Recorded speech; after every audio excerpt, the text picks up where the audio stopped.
দিন হয়ে গেল, তৎপর কোথায়? অবশ্যই তৎপর বলেই গ্রেপ্তার হয়েছে। কোনো টিম ভাগ হয়েছে?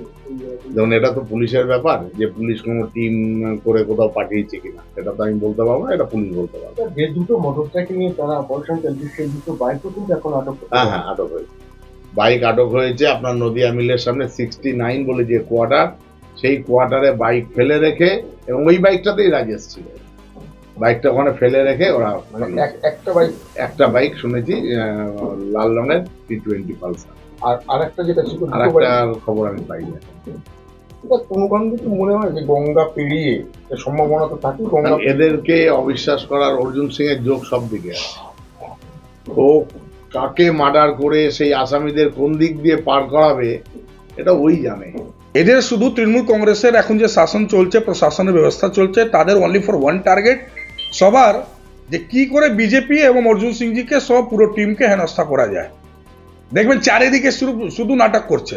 দুজনই বলছে তো ঘনিষ্ঠ বন্ধু ছিল, দুজন ঘনিষ্ঠ বন্ধু ইনলিগাল অ্যাক্টিভিটির সঙ্গে জড়িত হয়, পার্থভৌমিক আশীর্বাদে মদের ঠেক খুলে ওখানে সাট্টা খুলে, তারপরে আজকে দিনে একজন মারা গেছে, দ্বিতীয় জনকে সেফ জোনে রেখে দিয়েছে।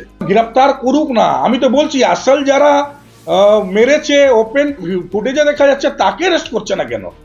আমাদের তো আসল প্রশ্ন এটাই, কি রাজেশ যে 6 জন ছিল তাদেরকে কেন অ্যারেস্ট করা হচ্ছে না, ওর জায়গায় কেন বিজেপি লোককে হ্যারাস করা হচ্ছে।